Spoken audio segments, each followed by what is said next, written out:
वो है कि इस प्रदेश के विकास पुरुष मुख्यमंत्री मनोहर लाल जी ने मैम को एक बहुत बड़ी सौगात दी है। पिछले दिनों 24 उद्घाटन हुए थे रोहतक जिले में, जिसमें से 11 मैम के थे और 30 करोड़ की सड़कों का शुभारंभ किया था मुख्यमंत्री जी ने। आज उसी कड़ी को और आगे बढ़ाते हुए 300 करोड़ रुपया मैम हल्के की 42 गांव में गंगानगर तीतरी से लेके और मोखरा तक छोटे से छोटा और बड़े बड़े गांवों के लिए 300 करोड़ रुपए का प्रावधान किया, जिसमें मोखरा 30 करोड़, बड़म्बा 16 करोड़, मदीना भी लगभग 16.5 करोड़, फिर नंदाना भी 30 करोड़ के करीब काम शुरू भी हो चुके हैं। ये प्रधानमंत्री जल जीवन जो योजना थी, प्रधानमंत्री ने कहा कि भाई जल, हर नल को जल, उसके तहत मुख्यमंत्री जी ने मैम को वरीयता दी। मैम को प्राथमिकता के आधार पर 300 करोड़ रुपए का प्रावधान किया। इसके लिए मैम 24 अठगामा की योद्धाओं की तरफ से मुख्यमंत्री को कोटि कोटि प्रणाम और मुख्यमंत्री का धन्यवाद।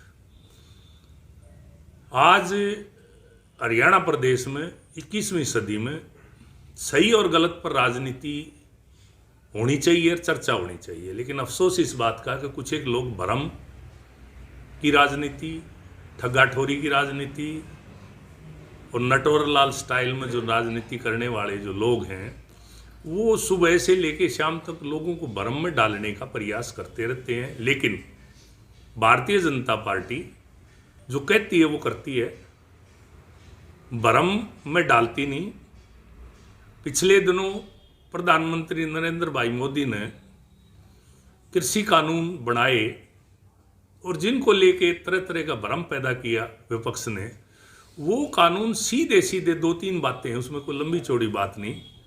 मोदी जी ने किसान की फसल खरीदने के लिए जो पूंजीपति थे उनको आमंत्रित किया कि आइए मार्केट में फसल खरीदिए, फसल का स्टोर करिए, फसल को गोदामों में रखिए और फसल किसान के ऊंचे दाम में तभी तो बिकेगी जब ग्राहक होगा।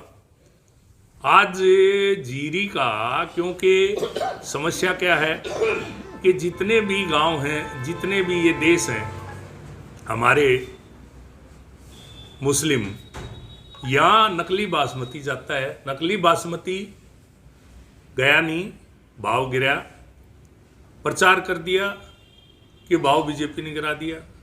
मतलब ये कितने भ्रम में डालने वाले, झूठ बोलने वाले लोग हैं जो झूठ की राजनीति करते हैं और वो आज भी करने की प्रयास करते हैं, लेकिन लोग समझ चुके हैं। एक बार भूपेंद्र हुड्डा जी के राज में जीरी 2700 बिकी, अगले साल 800 बिकी। पहले साल नारा लगा कि भूपेंद्र तेरे राज में जीरी गई जहाज में, अगले साल नारा लगा कि भूपेंद्र तेरे राज में जीरी गई ब्याज में। अगर ये प्रदेश की सरकार के नियंत्रण में या भारत की सरकार के नियंत्रण में भाव होता तो एकदम 1/3 दाम क्यों रह गए, 2/3 दाम क्यों गिरे? इसलिए उन चीजों को ये बुला के केवल उसी चीज को बार बार चर्चा करके लोगों को बहकाते रहते हैं। तो आज जो है भारतीय जनता पार्टी ने, नरेंद्र भाई मोदी ने किसान की आमदनी दुगनी करने का जो लक्ष्य लिया 2022 में, उसको लेके मुख्यमंत्री जी ने पहले ही कहा था, डंडोरा पीटा था, 7,000 रुपये एकड़ दूंगा, धान मत बो, क्योंकि उनको पता था कि आगे जो है मुस्लिम देशों में मांग आने वाली नहीं है, इसको ज्यादा मत बो, दूसरी फसल बो। बाजरा 2100 रुपये बिका। कभी बाजरा पंजाब में, राजस्थान में किसी ने खरीदा? नहीं खरीदा। हरियाणा में केवल खरीदा। कपास देखो, मैं कभी कपास आपने सुनी थी कि सरकार खरीदती हो? पलवल तक की कपास में आ रही है। ये किसका चमत्कार है? ये केवल और केवल मनोहर लाल जी का चमत्कार है। सरसों खरीदी, सरसों जो है ना राजस्थान खरीद रहा ना पंजाब खरीद रहा, और झूठ बोल रहे हैं कि हम जो है कानून बना दिया कि एमएसपी से नीचे को खरीदेगा तो सजा कर देंगे, पंजाब ने कानून बना दिया। लेकिन के लिखा केवल धान और गेहूं, तीसरी फसल पे कोई लागू नहीं होता। और यहाँ 8 फसलें हैं जो हरियाणा सरकार खरीदती है, 2 खरीदती है केंद्र सरकार, गेहूं और धान।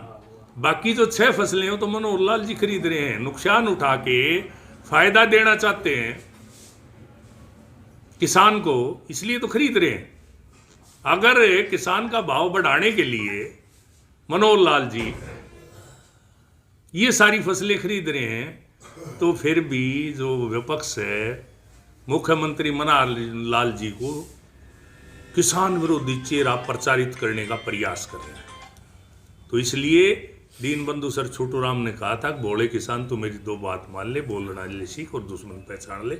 आज मैं बार बार अपील करता हूँ हरियाणा प्रदेश के किसान से और महम 24 हटगामा के योद्धाओं से कि पहचानिए आपका दोस्त कौन है, आपका दुश्मन कौन है। आपका दोस्त वो है जो आपके राज में साझा होने के बाद आपको फायदा पहुंचाए, वो है आपका दोस्त। और जो राज में आके आपको फायदा ना पहुंचाए, झूठ बोले और बहकाए, वो आपका दुश्मन है। इसलिए आज इसको पहचानने की जरूरत है। और आज कोटि कोटि धन्यवाद मनोहर लाल जी का, जो 300 करोड़ रुपए की वाटर वर्क्सों को लेके, पानी के लेके महम हल्के को जो सौगात दी। पूर्व मुख्यमंत्री भूपेंद्र सिंह हुड्डा बड़ौदा चुनाव में बार बार कहते रहे कि ये चुनाव अगले 2024 की दिशा और दशा तय करेगा, इसके बारे में तो दिशा और दशा तो तय कर दी ना बड़ौदा ने। बड़ौदा में हम हार के भी जीते। हमारी पहले 8,000 वोट थी 14 में, 19 में हमारी 37,000 वोट आई, आज 50,000 को पार कर गई। ये दिशा तय कर दी ना। कांग्रेस तो इस तरह से प्रचारित कर रही थी, हमारे तो पर्ची जो है 5,000 आनी चाहिए थी। जिस तरह से उनका प्रचार था, जिस तरह से वो भ्रम की स्थिति पैदा कर रहे थे कृषि कानूनों को लेके, फिर हमें ये 50,000 वोट किसने दी? किसान ने दी, मजदूर ने दी। और बड़ौदा में तो किसान और मजदूर के अलावा तीसरा कोई मतदाता नहीं है। और किसान और मजदूर ने इतना भारी प्रचंड 50,000 वोटें दी भारतीय जनता पार्टी को, तो इस बात की मोहर लगा दी कि भारतीय जनता पार्टी के जो कृषि कानून है वो सही है और भारतीय जनता पार्टी की नीति सही है, भारतीय जनता पार्टी की दशा सही है और भारतीय जनता पार्टी का नेतृत्व सही है। इस बात पर मोहर लगाने का काम किया। ये चुनाव हमारे नहीं, ये चुनाव हम जीते हैं और ये बड़ी जीत है। और ये मुख्यमंत्री मनोहर लाल जी की एक और बड़ी उपलब्धि है। बड़ी उपलब्धि ये है कि आज जो है मनोहर लाल जी ने सत्ता में रहते हुए जो बाई इलेक्शन शांति से किया, कहीं सरकारी मशीनरी का दुरुपयोग नहीं किया, कहीं पुलिस का प्रयोग नहीं किया और आराम से जो है प्रजातंत्र को फलने फूलने दिया। ये प्रजातंत्र की जीत हुई है। ये मनोहर लाल जी के सुशासन, मनोहर लाल जी की जो पारदर्शी नीतियां उसकी जीत हुई है। ये चुनाव हम जीते हैं, ये चुनाव हमारे नहीं। जो आज इस भ्रम में हम ये चुनाव हारे हैं, उसको अपनी आंखें खोल के देखना चाहिए कि 2024 में भारतीय जनता पार्टी प्रचंड बहुमत से आएगी। मोदी जी फिर से जो है इस देश के प्रधानमंत्री बनेंगे और फिर से भारतीय जनता पार्टी हरियाणा प्रदेश में सरकार बनेगी। तो इसलिए जो लोग ये भ्रम फैला रहे हैं कि अगली बार कोई और आएगा, वो केवल इस इलाके को या जहां ये भ्रम पैदा के लोगों को भ्रमित करने का प्रयास करें, उसको नुकसान पहुंचा रहे हैं, इसके अलावा कुछ नहीं कर रहे।